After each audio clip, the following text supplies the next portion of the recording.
everybody? What up, everybody? Let's talk about it. It's April Dawn. What up, everybody? It's April Dawn. What up, everybody? It's April Dawn. Let's talk about it. Everybody, it's April Dawn. Let's talk about it. This is Run the World, Season 1, Episode 2. All right, so what had happened was that I brought my materials and my equipment to go to the school so that I could videotape some of kids for the talent show at my school. And I left them all there. So today is my birthday. I am very visibly pregnant and not drunk like I usually am on my birthday. And yeah, so I'm gonna make these videos because I'm behind and I need to get on top of it. All right, so this is gonna be a different type of review. We're going to chill together.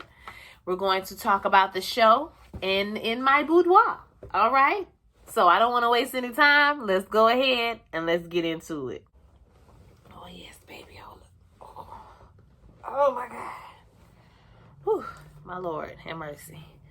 This episode, we got lots of exposition from the ladies. We got a whole lot of catching up with them, seeing how their lives are doing. We didn't get a lot of interaction from the other characters, but I enjoyed the episode. Renee and Jason, they getting it on in the bed. They doing their thing or whatever. She's whipping it good. She goes to switch positions and she accidentally kicks them in the head. And this is what starts their argument that happens, you know, during the morning that she tells the girls about later. Then we see Ella is talking to Sandy, and we can see that Sandy and Matthew have made up from their situation. She got glasses on, girl. She done been stretched from the high heavens. Listen, he done worked it out. He done pulled out her muscles. She's sore. She walking like a cowboy. And, you know, they back to their regularly scheduled program. They're talking, this guy rides by on a bicycle, a homeless man, and he's like, niggers. I was like, child. They be worried about the wrong thing. The wrong thing. Hello, somebody. Girls chuckle and they get in the cab. We see that Whitney's on the phone with her man. His name is Ola. He's a doctor or a resident or something of that nature. And she's supposed to meet his aunts later on that night at some type of dinner party or whatever. She gets off the phone with him and her boss comes in. Apparently the client wants to work with her and he only wants her to be there. She has one co-worker who we can tell is kind of sexist. He comes in and is like, oh, okay, well, where's your honeymoon at the Maldives? Oh, you probably won't even come back. You know, you're going to get pregnant. You know what I'm saying? And like, he keeps saying all this stuff. You can tell that he's trying to take her client or whatever, sabotage her little situation. So we see Renee, Sandy, and Ella are at the bar together. They're sitting down talking about, you know, what happened with Renee. She has called everybody together to have this emergency meeting or whatever. The bartender and Ella are flirting with each other, and he's kind of laughing at their conversation. You know how it happens. Renee and her husband argue about her being a feminist, and we find out that apparently Renee is taking care of him while he's on doing this dream to manage this band. And although she may believe in the band, they aren't making any money, so she's taking care of them monetarily for right now. He talking about quitting his job, and she's like, hell no, you don't need to quit your job. Like, this is not the life I signed up for. And then she tells the girls, you know, I'm thinking about being with a white man. And then they have this whole discussion about being with the white man. Ella says she's never been with the white man. Sydney is calling her, you know, trying to tell her, hey girl, I got stuck at work. I got stuck doing something. She like, girl, I ain't trying to hear you right now. I ain't trying to worry about your wedding and all that shit you got going on. I got stuff going on. I'm getting a divorce. And so she hangs up on her. Basically, the ex-husband brought up slavery. We back into the argument. And this is the reason why the marriage didn't work. They're having an argument. He's basically like, why can't you just be submissive? Why can't you just do what I tell you to do? She says, I married you for a reason. You know what I mean? So, like, don't make me a villain. He's like, you never support me in the things that I want to do. And she's like, this is all I do, nigga, is support you. You must got me fucked up, okay? Then we're back to the bar and Sandy asks, Renee asks about the glasses that Sandy's got on. Like, tell us what the deal is. And she's like, girl, I got these glasses on because Matthew put it in her face.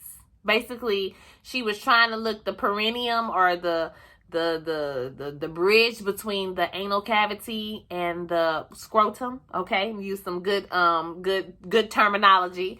And she was trying to look that area, and she told him to sit on her face so she can get a better angle. And he put it on her face, and now she got the stink eye. And they laugh at her, and I laughed too because I thought that she was funny. But why would you ever tell a man to sit on your face, girl? Did you wash his booty? Like, did you wash him? Did you look at him? Did you physically see him clean his booty? Because I would never. Whitney's at the dinner with her, client and the other two people that are with her, and they discussing the IPO and they're talking about everything. And guys, like, listen, the dude try to jump in and try to, say something to oh boy, and Brett is like, I don't listen to anybody but oh girl. I don't listen to nobody but Whitney. Whatever she tells me to do, that's what I'm going to do. Ola is texting her, calling her, asking her, is she coming? And so she steps up, she gets up and she goes to the back and she calls him back and she's like, listen, I'm here with a client. I'm out at dinner or whatever. And he was like, okay, but it's starting to get embarrassing. Like, are you going to come tonight? Are you going to be able to make it? And she was like, yes, I'm going to try. You know what I mean? I felt her for I felt like I'm at work. Like, I can't just leave work to come, do what you want me to do, even though it was planned and you probably should have just left for work or whatever. But it's not like you can exactly say no. Like, I understand her situation that she's in. She comes out and he's like, where to next, girl? Where are we going? They going to the club next. So I'm like, you ain't gonna never make it home, girl. So then we back to Renee. She's going on and on about this argument and slavery. She started looking and acting like, she can't find nothing because she's trying to figure out where you pull slavery from. And he was like, you acted like I cheated on you. She was like, no, it's not like you cheated on me, but you cheated me out of the life that we've been planning for 5 years. You wanted to manage a band. Like, why are we paying for your MBA? And he was like, those degrees, they don't mean nothing to anybody. First of all, sir, if they don't mean nothing, then nigga, why are we paying for them if they don't mean nothing? Make it make sense. He was like, a Stanton degree and a Wharton degree does not make a broke couple. It makes a Barack and a Michelle, my nigga. Like, you tripping. He says he's trying to build a legacy, okay? He's trying to build a future for them by having something that belongs to him. He made an investment. She was like, wait a minute, what you say now? And he said, I made an investment. Okay, how much of an investment did you make? Okay, I invested all of our mutual fund into managing this band. Nigga, are you for real? I would have died if you told me you took my full 3B and invested in a broke-ass band. You got me screwed up. Ella was like, girl, he on some Kanye shit. And Renee was like, girl, he don't have Kanye talent to be on no Kanye shit. Okay?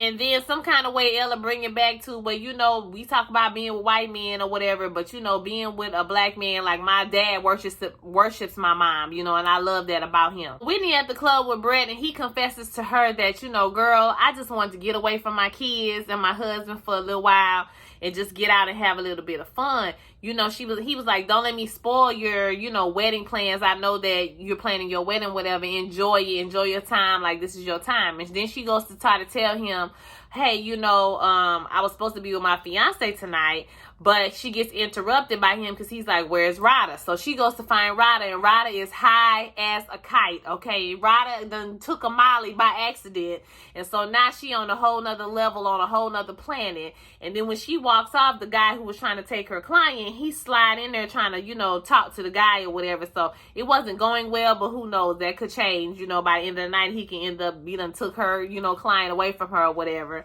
So that happened, and then she has to leave with Ryder. So she's texting the boyfriend like, hey, I'm on the way. I'm about to be on my way. You know what I'm saying? Just give me a minute. And he's like, don't worry about it. It's too late. You need to just go home. Back at the lounge, Renee is singing, child. Renee done got up. She done started singing and walking around talking about, I can't go for that. She done fell out all on the ground. And Ella is looking at Sandy like, can you please handle her tonight? Because she was flirting with the bartender. Like I said, she getting her flirt on. He flirting back with her. She about to try to get her some of that mayonnaise meat. She wants some of that pink peen. That's what she want, honey, tonight. So she gonna try to get her some action. So they like, all right, girl, go ahead and do your thing. Meanwhile, Renee is talking about she know that she's difficult, but this is just not the life that she signed up for. And I personally understand where she's coming from. You didn't sign up for this, even though you should support your man. But if you've been taking care of him all this time and ain't nothing popped, I would be looking a little crazy too at this point. So I understand Renee and where she coming from. Ella and the dude, the bartender, they make a little small talk, baby. And she go back on his scooter where he deliver Uber Eats from and shit. He gave her a helmet. It was cute. She go back to the house and they smashing, right? Because Sandy already said the flesh be a little fleshier.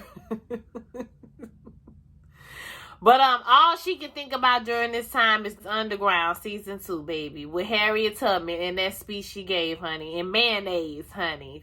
All she can think about is biscuits with sausage, white gravy, and she was just like, I can't do this. He said something about, ooh, take this cock. I was like, no, he didn't. No, he didn't say that. And she was like, that's not the word that we use. She couldn't take it no more. So she got up and she left. And we see the girls chit-chatting next day. They're talking about it. And she talked about, she couldn't keep on doing it because of slavery. And then they have this whole discussion about white porn and black porn. I personally like black porn because I just don't like to watch white people have sex with each other. But, they have a debate and they have points. Everybody had points, about which porn do you personally prefer, okay? She said she felt like Harry was whispering in her ear, girl, get off that white penis. Go get it. And in the midst of all this laughing and joking and ha ha ha, girl, Whitney says she don't think she should be getting married. And we was like, girl, ain't nobody got time for Whitney and this existential crisis bullshit she going through. So, like I said, overall, I thought it was a good episode. I'm sorry about the background. Like I said, it is my birthday. It's after 9 o'clock at night. So, I'm just trying to get this video done so that I can put it up for you guys. I watched Pose. I haven't taken any notes, but I did watch Pose. And I also have The Shy, which is coming up next. All right, y'all. I'll holler at y'all next week. Don't forget to like, comment, subscribe. I'll talk to you later. Peace.